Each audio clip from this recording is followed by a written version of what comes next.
Welcome to another episode of Sprue Talk. Today I'm joined by Richard, a technical illustrator, and Chris, one of our senior product designers. Welcome, chaps, to this episode of Sprue Talk. Hello, it's good to be here. You've been before, of course. Sprue Talk? Yeah, I think you've done a couple. You did one Yes, with we did Joe, some didn't chats you? about Spitfire. Yes, I couldn't remember if they were. And then, I don't know if you've done any others. But Chris... yeah, mostly just Spitfire. I think it's just that, Spitfire, which has pretty much been your last 2 years. It's my life for a while. Yeah, which we'll come on to in a minute. And then, Rich, this is your first. Mm-hmm. Although I know you watch every video. Yeah, I enjoy watching what you guys have been up to, yeah. So you're a bit of a dark horse in many ways. But in terms of what you do in the business, obviously you do a lot in the background. That's right. Last 15 years, the instructions for Airfix. Yeah. And a few other little bits and pieces, but mostly the Airfix instruction booklets. Working closely with the designers. Fantastic job. Yeah. Well, we'll come on to that in a minute. Because I know a lot of people are interested in that element. Because we tend not to wheel you out too often to shows or... No, I don't get it. I've never been out in 15 years. Well, I've done a few shows, but not out. Out. No, my job doesn't require going to museums and things, so... No. Maybe one day I'll get invited out. Yeah. Well, we'll have to make that happen now, won't we? Yeah, absolutely. You have to take him with you, Chris. Yeah. Right, well, I'll come on to that in a second. But so before we start, I just wanted to cover off a couple of exciting products that are now in stock. And then one that is due in stock several days after this video is meant to go live, but you'll have to bear with me on that one. So last week we received the F51 Mustang. So that's now in stock on our website and retailers, 72nd scale. It's a new tool from several years ago, but it includes new schemes. So go and check that out if you're a big Mustang fan. In 72nd scale again, the Harrier GR7 GR9. Again, a new tool from about 10 years ago, but it's back out with new schemes. So again, another exciting re-release there from us. 72nd scale again. The Dornier 17Z, new tool within the Hornby era. Did you design this one? No. I'm looking at you thinking but I remember that one being designed. We had to get a prototype done way earlier in the design process because there's so little on it. So we had a prototype made just so we'd have something physical to see whether the shape looked anything like the pictures, because there was there's not many of them surviving. So that was an interesting little project of using. Well, and they found one in the estuary down the road from us, just in the Thames estuary, not so long ago. And I think they've got that out, and it's up at RAF Cosford Museum. They're trying to restore it. So, a re-release, new decal schemes, but interesting. And I think the box art here depicts the one that actually crashed. Came out the estuary. Yeah, it was all about the same time that we were designing it that was going on. Yes, I was here when that happened, so that's quite cool. You didn't design the Harrier or the... I didn't, no, none of those are mine. No, fair enough. We'll skip over those things. And then, of course, the big one that turned up last week is the big 1/48 scale Buccaneer new tool, which I know a lot of people have been waiting for. Airfix have got a history with 48 scale Buccaneers, if you go back far enough. I'm not sure if we still even have that tool or not, but... it was certainly decided a couple of years ago that we would redesign a new tool. I never like using the word retool it, because that to me sort of suggests that we've just taken the original designs and just made another tool, which we never do, of course. But so it's a brand new design. Yeah, totally from scratch. Yeah. Nothing like the old one. It uses a lot of the 72nd scale data. It does, yeah. From the year before, so that's now out, and we've got more stock coming in soon. So that's going down really well. So go and check that out. It's in stock on our website and independent retailers in the UK, and we'll be working. All four of those will be working their way out to our export customers in due course. So that's what's just come in. Next one is what's just about to land, which is our brand new Austin K2Y ambulance in 35th scale, which has featured on Sprue Talk a number of times. people have chosen it as their favourite model, which I've not done with you guys this episode, but it is a beautiful kit. And if you pre-order that with us at the moment, you receive a free Airfix etched pint glass. There you are. So I'm fashioning it in today's episode, given that we're just checking it works. Yeah, checking its work. We're all on one of those. Well, I know you do. I need to order some, but don't tell the boss. So yeah, everyone will. You pre-order from airfix.com, you get a free pint glass. Hopefully, it doesn't turn up as a kit. Hopefully not. It should turn. It should turn up like a corgi model and already ready to go. So that's the plan anyway. But limited numbers, obviously. So get your orders in now. Check airfix.com for that. And considering that we're going through another heat wave this week, that's what you need. I know. You need more pint glasses in your life. Why do we keep on filming these when we've got another heat wave? It's warm, isn't it? I'm all in the shorts today. You two are in shorts. Yeah. I've not gone for the shorts option. I thought, right, I need a pint of water for this. So that's what's coming out, and obviously we have plenty more exciting things. In the pipeline, which I know you're still working on, Richard. Yeah, we're ahead of the game. Yeah, some fantastic models coming. You know, it's just dying to tell friends, but you can't. No, the 2023 models. Yeah, well, we won't go there because I know everyone will start commenting on what we should release and what their favourite models are, which is great. So, you know, always let us know what you want to see in the range. But we'll steer clear of there because I know Paramjit in the last Sprue talk we filmed with Paramjit, he started just dropping them. Which is classic. It's easily done. Yeah. Classic. Yeah, well, when you've worked on them for so long already, internally, you forget that it's not out there. It's just like, what have you been doing it for the last year and a bit? It's like, surely it's known by now. I've been doing this for ages. Must be done. Yeah.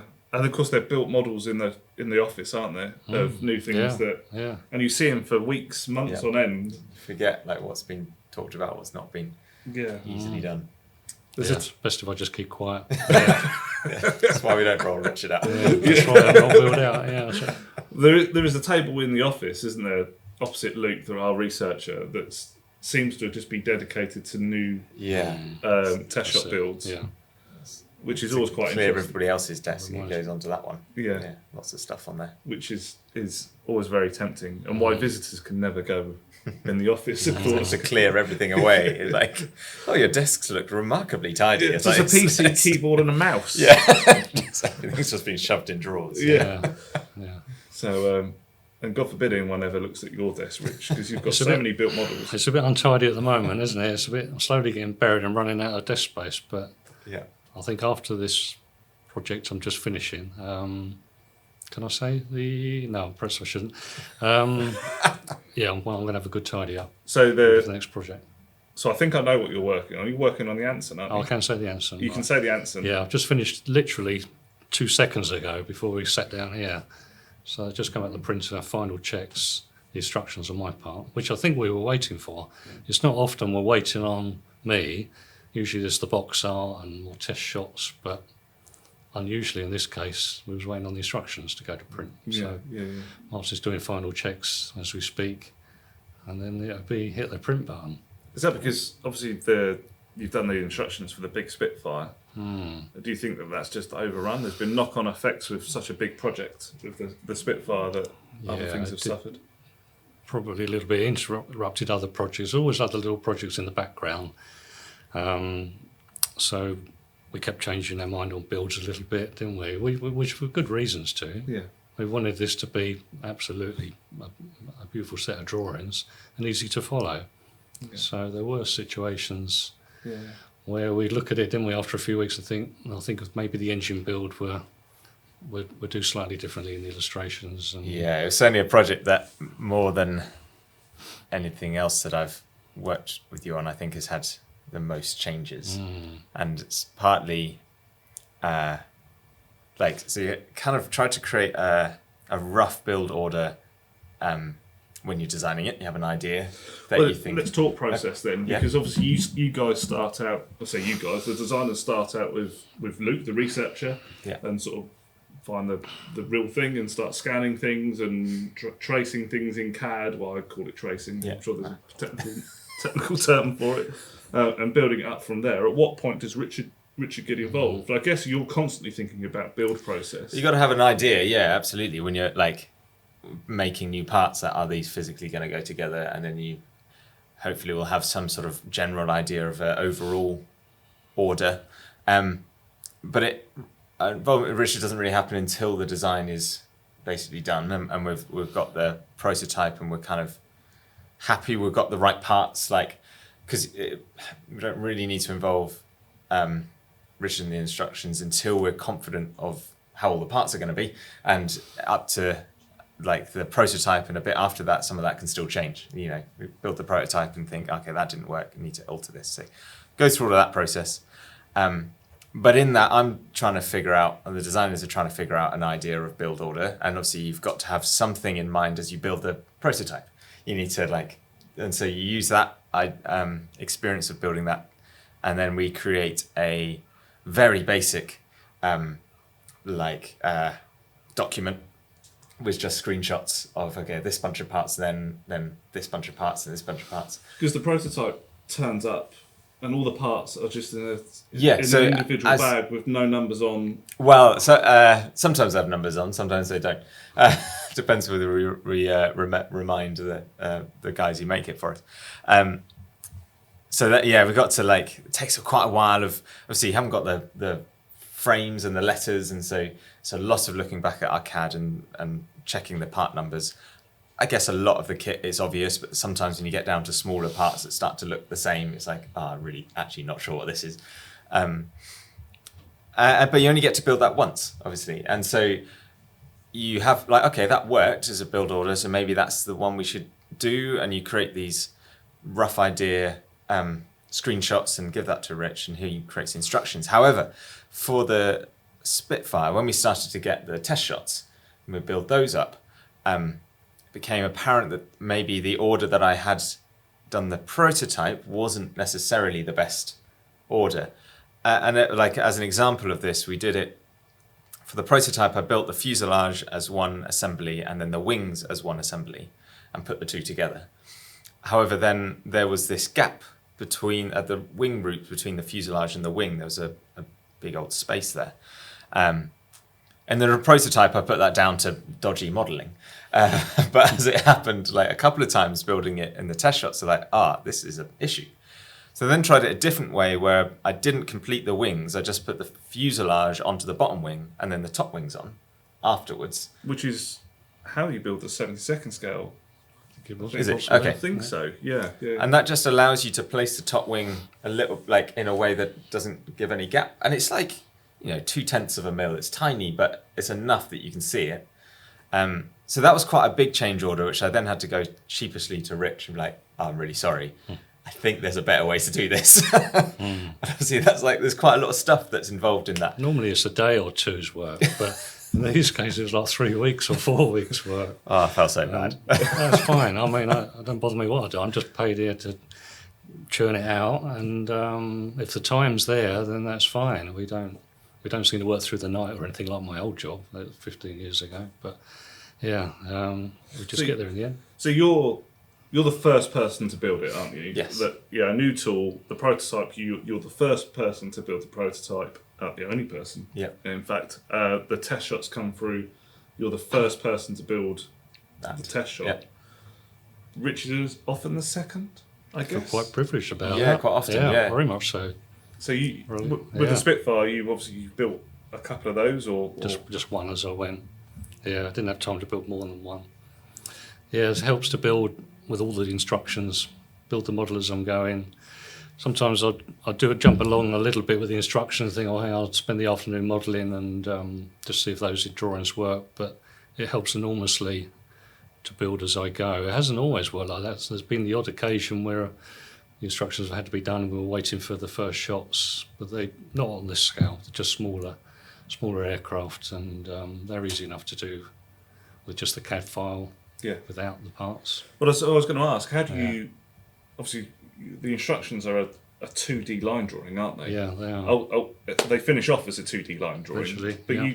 do you take the CAD data from these guys, That's angle correct. it in the same Yeah, handle? I've got a 3D program in Isodraw. Isodraw was a technical drawing program for years, which I used to use as a 2D program. Then they developed into 3D and went from Mac to PC. And fantastic, we can import Chris's CAD file, the designer's CAD files, and manipulate them, spin it round, pull bits apart, and then develop a 2D grab, which I'll bring into the Illustrator I've been using for years, and create the instructions with that.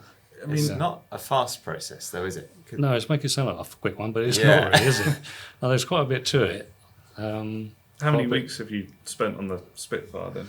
Yes, I'd say on and off because I've had so many projects in between. It's been on and off for 11 months for me, but there's been a few vintage classics, a few quick car updates, quick build updates, lots of things. So Yeah. good 6 months probably at least, half of that, which is an enormous amount of time really. So that's interesting. You mentioned quick build. So I know you work on the quick build instructions, which are very different to the Airfix instructions, but also vintage classic. So yeah, vintage classic, nice to see those things coming back that I built in my teens. Is lovely to see, including the Spitfire. I remember building the original of that when I was about 14, and enjoy the vintage classics and the box art, and lovely to see those. The vintage classics instructions, obviously we scan in the old ones, don't we? So I guess there's more actual drawing with those. Well, I do tidy up the odd part, but they are pretty poor quality. That is the only. But they're original, so They are original. They're not always easy to follow, but I usually just re-annotate them with cleaner annotations, tidy the line work up.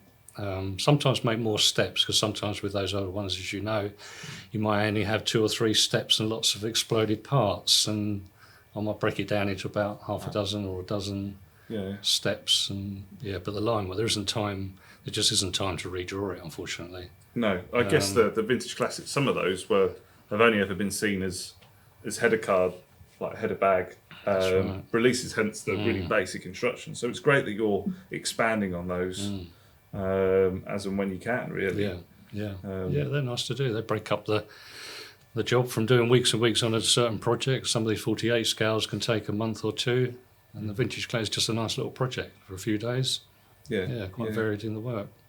So how long have you been here now? 15 years recently. Just got a badge and a bottle of champagne the other I day. remember that. We all applauded you in the office, didn't Yeah. you? But you didn't share the champagne. You swirled that. Well, I could bring it back out. It's still in the fridge. Yeah. Oh, was it? Or in the I was office? hoping there was a bottle of whiskey. It'd be nice. But no, not in the office. No. No. Well, we'll have to have a word about the bottle of whiskey as well now, won't It'd be we? nice. Yeah. Maybe in another 5 years' time, 20 years. Yeah, that sounds good. So you've been here 15 years. Has your time always been on Airfix? Pretty much, yeah. It was. I started as a freelancer for Hornby for a couple of years, and went through the brands. I did a lot of sheets for the model railways, repair sort of service sheets, breaking down the locos and illustrating those. A few scale electric projects, and then there was a time Hornby took over the Airfix brand. I bought them, and more and more work was coming in with that, which I was actually drawing. I was photographing old sprues and things and parts, and drawing on the computer. Obviously before that I was drawing on a drawing board, going back even further, but drawing, and then obviously we found this program that can use the 3D data. So going on a bit of a tangent there, I know. No, it's great. What was we talking about? I was actually going to say 15 years, there's so much that derives from the CAD. Adam Tooby's illustration, and one day we will get Adam in here and get him down from the Midlands and get him to chat about all the stuff he does. But Adam Tooby's illustrations quite often use the CAD. Yeah. The instructions use the CAD. It just makes you wonder, what did they do before? I was going to ask. I didn't realise when you first were here you would draw them. No. Is it something you miss doing, like the skill of doing that? Do you miss that over the? Well, I'd still do it. Well, still do a little bit at home, but not too much. I mean, I did it for years, but it has made life so much easier having the CAD file, because, as you know, we do new releases and we update parts, and using an isometric view I stick to. You can do perspective, but I use isometric, and I try and keep the same angle most of the time, because it's so easy to pop parts in and take bits out and move bits around, it makes life it's so much quicker. Crikey, you're saving hours and hours. For the Hellcat, I got to do a bit of the instructions. So You did a marvellous job had of a that. go You at helped me out enormously. Richard's job, and my goodness, I was slow. Compared, I don't know how he does it anywhere near, because you have to like, I don't know if you're still doing the same process, but you had to like save out multiple layers. So you had like the outline layer, you had the shading layer, and then you had like the thinner line, and then put all of those back together again. So for every image, you had to make 3 saves, layer it all, put it in. I was like, this is slow. That's so much more. Well, no, I always had respect, but I was like, man, you're fast at this. It was fantastic. You picked that up. Chris sat with me in a lunch break. I think picked up Isodraw pretty. Came natural, I suppose. With CAD did it, but the other tools we're using. There's similarities, yeah, for sure. But I think then, realizing how much you have to think ahead and know, because in CAD, like, I find I can play with something, undo it, try something else, and it's all part of the process. But for doing those instructions, if I did that, it just would double the amount of time. I had to really know what you're going for, what angles to put it on. Well, you've got to think about planning ahead, a bit like a game of snooker, probably, where the ball's going. But you've got to think, leaving room for annotations and paint numbers and a little step number up the corner. So that the view always depends on all that. And as big as you can get it in the step and so many on a page, you're a bit limited to how many pages you can print due to costs. So you can't have each step too small that you can't see what you're pointing to. So it was fantastic what you did with the Hellcat there, because I must have had so many other projects on, because you bashed all the steps out there just for for me, the images didn't you? for you. And then I just sort of put it all in the pages, and I think we even had a camera crew hovering around us that day, didn't we? Yes, we did. Yeah. Well, that was the previous. There wasn't Hornby Model World program. No, was it? that was the James May two-parter. Yeah, that was it. That was when the business was based down in Sandwich. Yeah, that's right. Yeah, I'm watching that. So you've done quite a few 24 scale models here. 2. Oh, just Hellcat. 2. So Hellcat in this one. Yeah. Who did the Typhoon? That was Sam. Oh, okay. I think I did the Dornier. Yeah. Actually. Yeah. So he did. That was like, well, certainly when that was the first 24 scale thing I'd seen being designed. But I think he, pushed what we had done before with that, like the stress skin and all that kind of thing. And certainly that was my benchmark for the Hellcat. Yeah. Trying to attain something had same sort of quality. And all that engine detail, the massive engine up front. So compared to the Spitfire as well, it's huge. It's absolutely enormous. The engine was just amazing on that Hellcat, and I've had some good response recently. We had some YouTubers here, didn't you? And to the instruction page we developed together on the pipework, the colour-coded. Yeah, because that was the repetition on it made it so difficult to know actually what were you putting where, because it all looked similar but was all slightly different. And so we had lots of chats about that, and we came up with a system. Yeah, it paid off. It was fantastic. I guess originally with the Hellcat and all the pipe work, it's being, it's going to say stupid. It's being handmade in real life, isn't it? So they're literally copper pipe connect here. I've got to get there, and then they would literally just bend it into shape, and knowing they've got another couple of pipes above it. So trying to CAD that sort of thing is tedious, because it's so much more organic than most other shapes, and you're weaving it through like framework and other pipes. It's not the quickest thing to CAD, and then you've got to like work out the draft angles, because everything's curvy and twisty, and trying to mold that is difficult. And then trying to figure out how you display it in all the other stuff going on in the instructions, like feed this part through here. Yeah, that's tricky. That's not easy sometimes on things like pipes. I found that in the engine of the Spitfire, because the goal is to show exactly the location of each part. So we use details in steps and show as clear as possible. That's not easy sometimes with pipe work. No, there's a couple of tricky pipes in the engine. Yeah, there was. Which is another thing that we changed build order for. Just going to take the nose off before it falls off. So we're talking about under here, are we? Down the side, kind of from the header tank down to the back. These ones, they weave through the sort of the main engine cradle, and they are quite tricky to get on. But I didn't want to split them into 2, because then they'll be really fragile, and so it does take a bit of like you can get them through, but it's like threading a needle. Yeah, it definitely works. I mean, if I could do it, then it worked out in the end the way we did it. Yeah. It's an amazing kit, and I think it's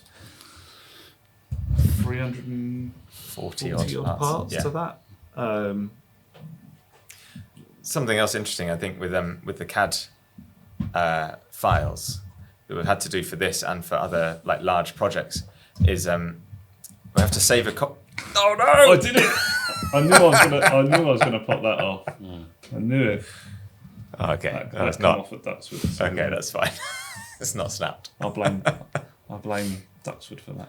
So because the files get so big, full of data with all the rivets on and the panel lines on, handing it to Rich, they can become really slow, tediously slow. That each click is just sit and wait 5 seconds long, which that's such a long wait. So for this, I saved out a version before putting the rivets on, so that it has a much cleaner.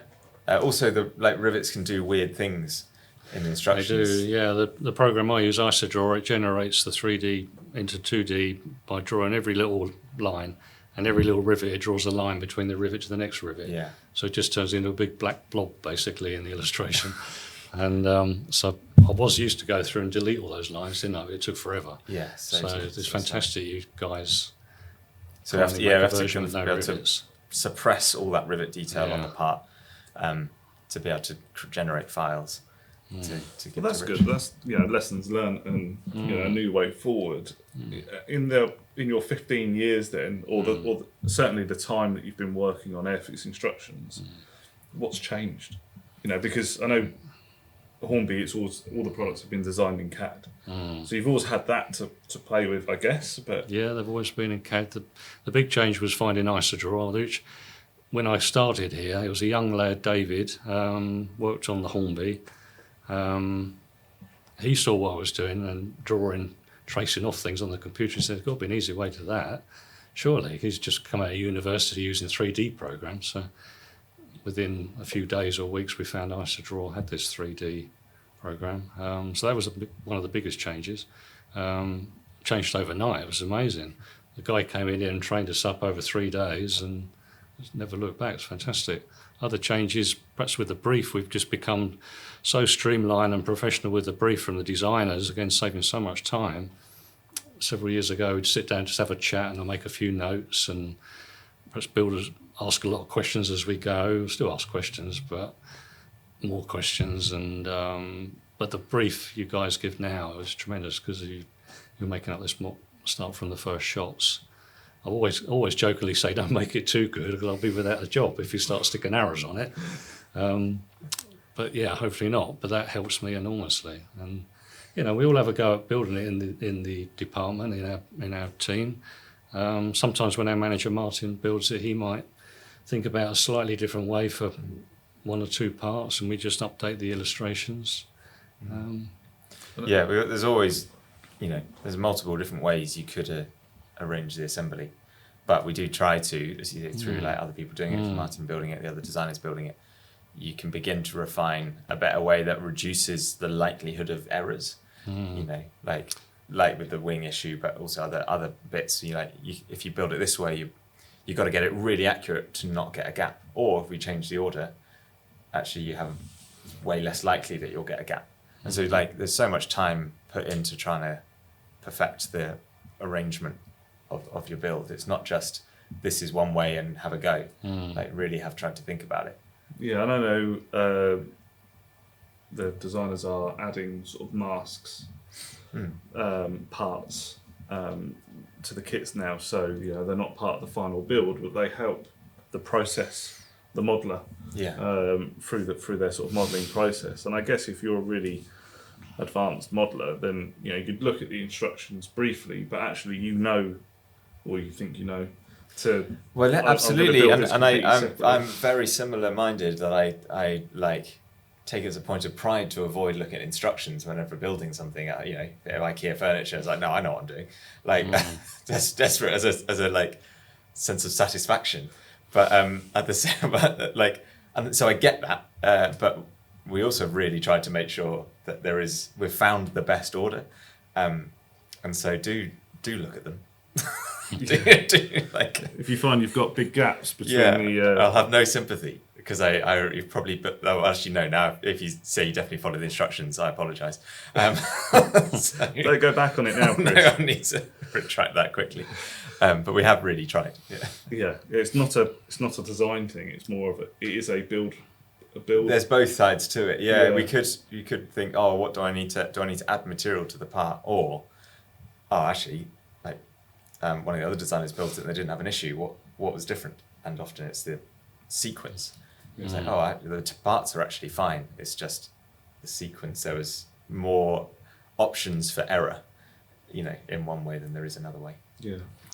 One thing I really think that is great is recent years, going on about change again, how you guys are developing little jigs more for helping modelers position parts. That's a nice little touch, that is. Particularly a canopy recently on one of Matt's. Was it the Chipmunk? Had a nice little jig, I think. I don't Remember that one? Quite recently. Might be in the Chipmunk. Yeah. I should have asked Matt for a come down here, but it was a lovely little jig. Bram just done jigs. You've done it on the Spitfire, I think, did you? For cutting the canopy? Was there a jig in there? Because of cutting side of the fuselage down to That's it. when the canopy's closed, you need to lose a little bit of the fuselage edge, and so we made a little jig just to help you know where that line is and to file.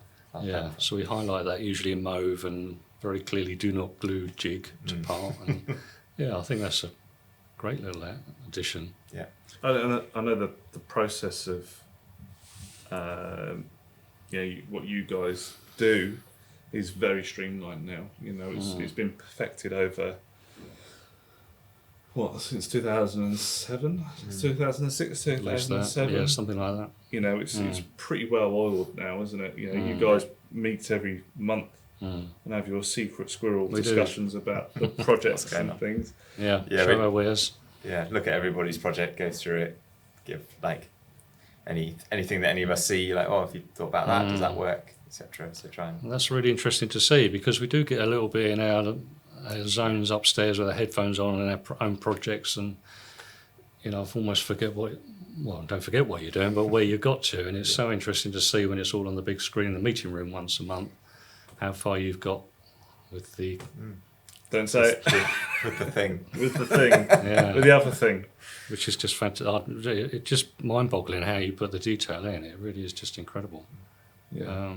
I know Luke was saying in the YouTuber event we held here the other week, when he critiques, I think he actually loves it, but, he'll say to the designers, well done, looks great. Yeah. There's a few things that need to change. There's a few things that need to change. Gives us a 20-page document. Anything from, I guess it's a panel line that's maybe not quite in the right place. No, he's so thorough. It is fantastic. I don't know what we were doing before Luke came along, but certainly it's times.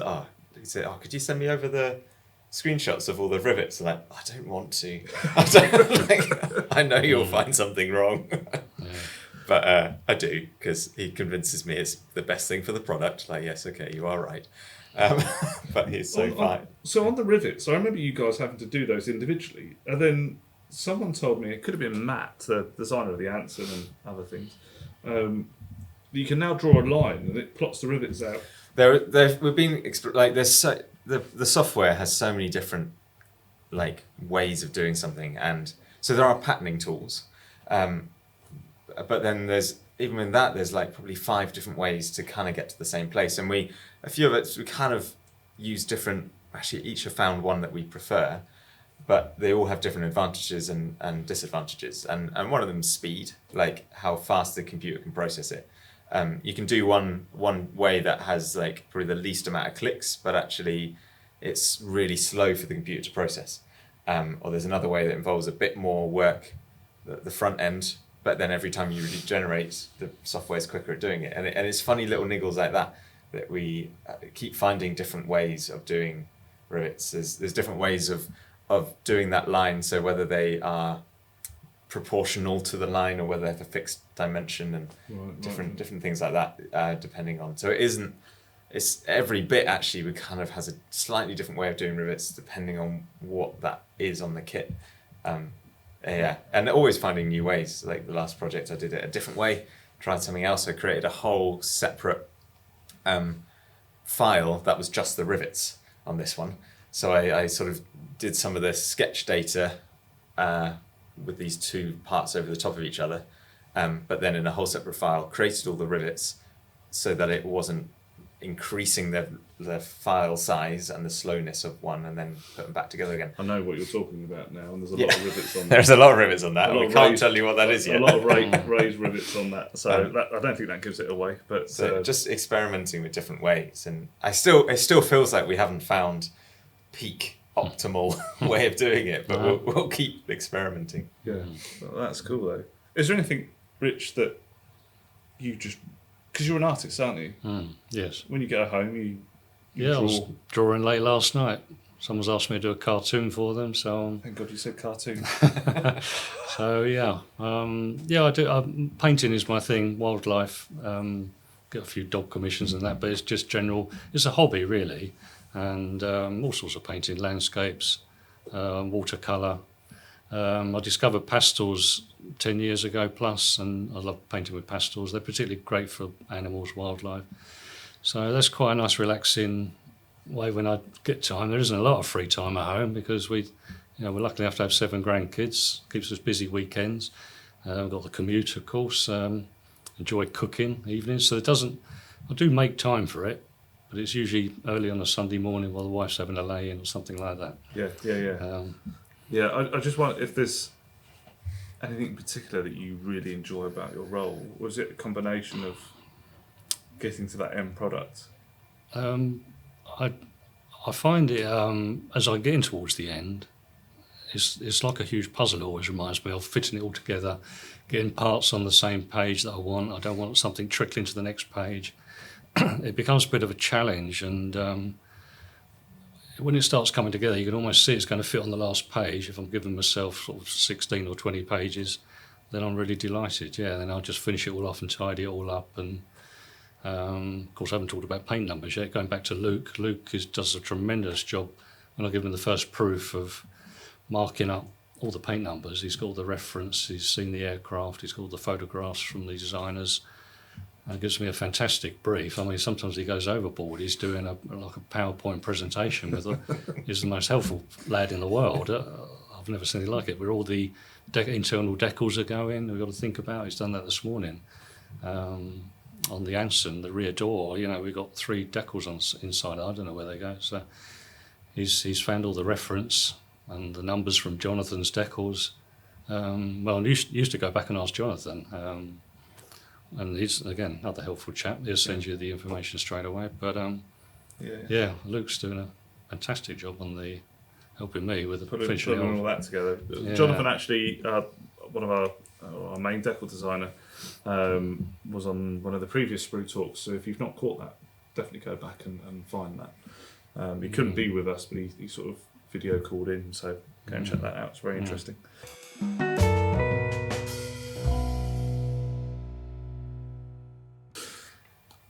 Okay, so we've spoken about the 24 scale Spitfire, which has been great, and I'm certainly really looking forward to getting that in the market, which we're hoping is going to be September.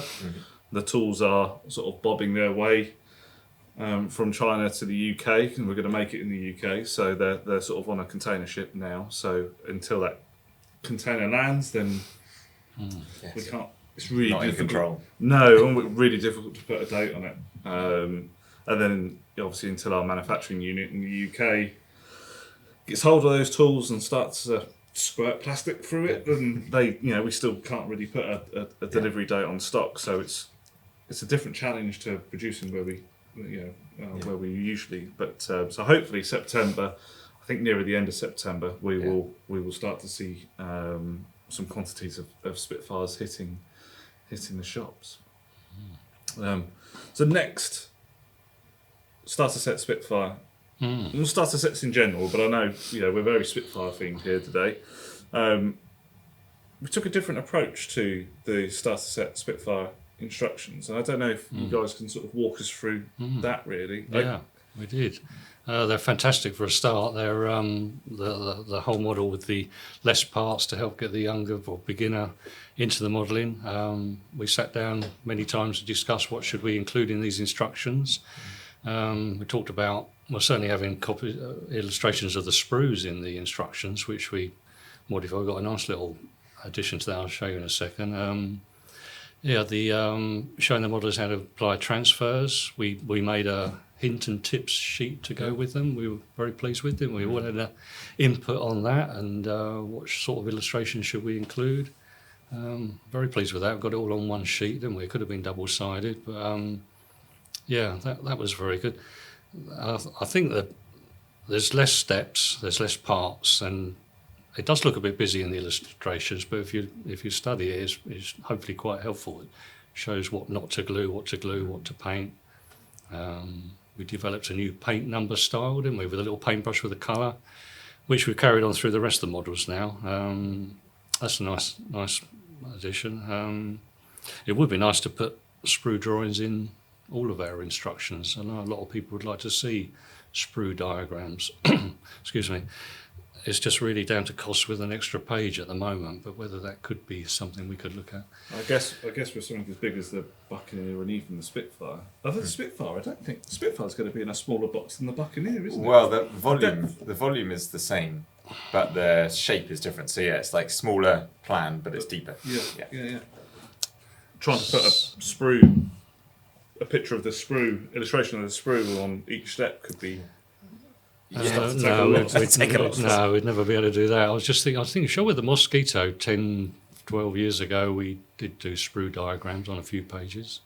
The 124 scale Mosquito, that was a big kick. So maybe, we didn't think about it with the Spitfire. We got up to about 44 pages, I think, didn't we, with that? Yeah, but going back to the starter set, they're just brilliant. And I'd love to hope that these are used at shows with youngsters. This would just be such the way forward. With that new tooling, less parts and some nice simple instructions to follow. That's one of the things, and obviously reasons why we've taken this new approach with starter sets, tooled and designed for the beginner in mind from the outset, instead of putting a classic product into a box with paints and glues and things, and assuming that people know the basics already, or are being introduced to the hobby by someone that knows the hobby. Yeah, you can sit with them and show them, but that it really isn't the case for a lot of people. It might be given it by a relation who's doing it, but they may not be with them as they try and build it. And yes, for so long those starter sets were not the ideal experience. And so it was like a part of a whole thing we really wanted to improve, and the Spitfire and the Hawk, the Red Arrows were some of the first, and knew that the plastic had to be like, a lovely thing to put together, and tried to have the clears in some way clip on, so you'd have to do all that. So we got the plastic, but actually it's the whole experience, and the instructions are so vital at that point. And as you say, like there's things that you might take for granted, like how much glue to use. But actually, if this is your first kit, you might not have any idea, and you might use way too much, and the whole thing turns into a blob of plastic. So having that sort of information is really interesting to think through. What would actually, let's pretend I've never seen a plastic kit before ever, but at the challenge is then you could have so much information, and the thing is unreadable, and so that's the skill. I've got some instructions here. I'm not sure if it's clear for you to show on the camera. Yeah, I think if you hold it up, we get a PDF and we can sort of I'll show do some that PDFs. post-edit. You can probably see on page 2 there the sprues down there, quite nicely highlighting. I'll just take that page away. Page 3, where we start. Okay, so we've got a little note up the top there. Practice assembling your parts before you glue. And as you can see in step 1, we've got the sprue we're using in step 1, highlighting the couple of parts we're sticking together there. As we move on through the instructions, I don't know where you can see that. Yeah, this is the way it was. Yeah. We're deleting the parts we've already stuck together from the sprue as we talk about the sprues through the instructions. One thing that I was with a group of 30 kids the other week, and they all built this Spitfire. Wow. And it was a bit of an experiment. They were Right. like 8 to 12-year-olds, and I sort of said, right, I'm just going to step back from this. That lasted about 30 seconds before I dived in. But it's the yellow points on this that highlight where to apply glue was amazing. And as soon as I said to them, look for the yellow parts, that's where you put glue, Right. they just, off they Got went. it. Oh, good. Yeah, because kids like at shows, they do eager to get to the painting stage. They usually squirt a lot of glue everywhere. Yeah, this is what I was saying about it getting a bit busy, introducing the paint numbers and the where to glue. It looks a bit crowded, but I think when you study it, it's clear enough. And then something we haven't done before is introducing where the decals are applied, what it kind of looks like towards the end there, which was something different, a bit time consuming, adding that in the Illustrator, but worth it though. These don't take 5 minutes. They're quite a long process developing all these, but we've done quite a few now. The Red Arrow Hawk, a couple of tanks, and the cars are just amazing. The Bugatti, they're fun to do. Yeah, And it's still only an 8-page document, even with all Yeah. the warning that's right. blurb on the front. Yeah, this is the thing. We have to have all the warning bits, and Oh, and rear, yeah. so there's also almost three pages there full of words and warnings and a little bit of history. But yeah, they're great projects to do. I think we've got I know there's more coming. Again, I can't say, but We've said Fantastic. we're on a bit of we're on a program with starter sets at the moment, so expect to see a few more over the next few years where we sort of change those out, and that's a big focus for us. Yeah, it needs to be. It's like the central starting ground, isn't it? And it's been too long that Yeah. experience hasn't been the most enjoyable, and Yeah. so I'm so excited for what we're doing at the moment with start sets, that they are like great, like simple products, but actually the final thing doesn't look like it's lost detail. No, Paramjit was saying, I think that's one of his on the table, even though it's got a broken aerial, that when you put, and that's obviously a Paramjit design, when you put that Mark V next to the classic Mark V, you cannot tell the difference that's between them. Which 26 parts versus 76 parts. So what were we doing all those other bits? Yeah. There's a degree where it does, like having just done a starter set car. I can't say what it I is. can't say what it is. But I found it a really interesting project because it took. Actually, I was like, I've got to think so much harder about this than I would have done if I felt, I could just split this up more. It's like this actually requires a lot more thought and creativity to create something that isn't lost, that hasn't lost detail, but is less parts and goes together better. And so it's similar to the Spitfire. Like it's a different design challenge, but hopefully creates a better product. I saw some prototypes that we printed the other day of something different. Okay. And you sort of think, whoa, there's a lot of parts there for a starter set. So already it's great that there's that completely different mindset. Yeah. It's one of those things, isn't it? We've sort of just got to bite the bullet and take time away from enthusiast-led designs, big 24 scale stuff, 48 scale, 72nd, whatever it is, and focus on starter sets for a short period, get those through, and then we're back onto the big stuff. I guess I hope that also these starter sets would be bought by the enthusiasts as a light relief in the middle of a long project, because they are lovely things to put together and they paint up so beautifully. That like if it is Paramjit's done these paintings of some of the cars and they're stunning, but it's like the skill of like being able to paint a car well is obviously difficult, but the kit, yes, it's got less parts, but actually the final thing doesn't look any less detailed. Yeah. So I'd hope that they would be appreciated and like loved as a simple like light job. It might take you a couple of days or something, but in the middle of a 3-month build, you might need a short a mojo lifter. I just want to complete something. Like Oh, I know they are appreciated by the sort of by the enthusiast as well.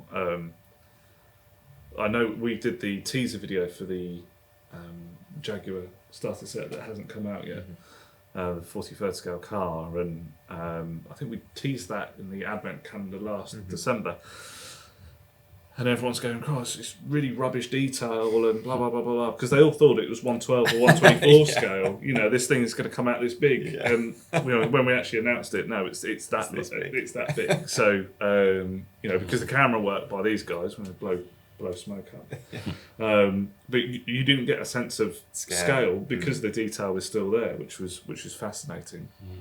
And just going back to the instructions, it doesn't matter how that product has been designed, if the instructions aren't there to support it, it's vital, isn't it? So well done, Rich. Well, thank you. And hopefully they're correct. I mean, do get the odd human error. I mean, we check them, don't we? We'll check it over and over. And I just can't believe it if I find a wrong annotation or hear about one in a year's time. The one that always sticks in my mind is Carl's Warrior tank.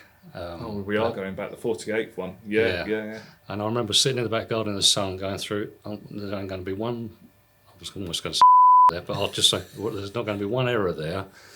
You did. And I went, You said it anyway. I went through every single part and ticked it off, thought 100%, and I left on the front cover 172 scale, 176 for a tank, and it was 148, and it got printed. I thought, I can't believe that. It might as well be 10 mistakes now. That's so annoying. So, there's been one or two others that do stick in my mind, including that 24 scale Mosquito. Yeah. I shouldn't tell about all the negatives. No, we keep it positive, but we are human, and mistakes are do occur. I always hope they're things 100%. Yeah. Before we wrap up, I think it's common knowledge now that you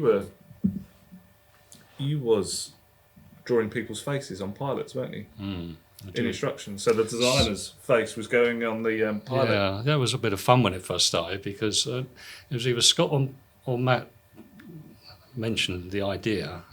They're product designers. Yeah, some time ago now. It was when I was here before, so it must be 10 years or so It's ago. a long time ago. So we added, we thought that whoever's designed the project, the model, I'll put their caricature on the pilot. But what was the funny thing was, our manager Martin didn't notice the first few, I think until Matt's caricature popped up because he had glasses on, and he's proof checking. There was this bloke here with a pair of glasses on, and then he thought it was quite amusing. So I think we all had a turn eventually, and I think I'm a rear gunner in something, only once I feel.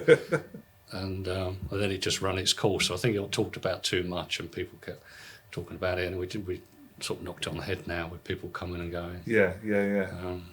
But that was a bit of fun. Yeah, never put me in it though. You never in it? No, I don't think you ever. Maybe I've got your caricature somewhere. Yeah, maybe we'll slip you in something. Yeah, Top Gunner for something or whatever. Tank Commander. Special edition. Trying to think what we can. I'll have to put a request in for one of the new kits, won't I? Yeah.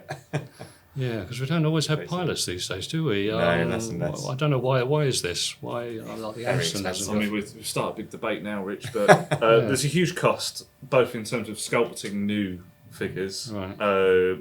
Tooling figures is very expensive as well. But for the enthusiast models, and I know a lot of people are going to be shouting at me now, when you go around Telford, a lot of the models, the majority of them, don't include figures.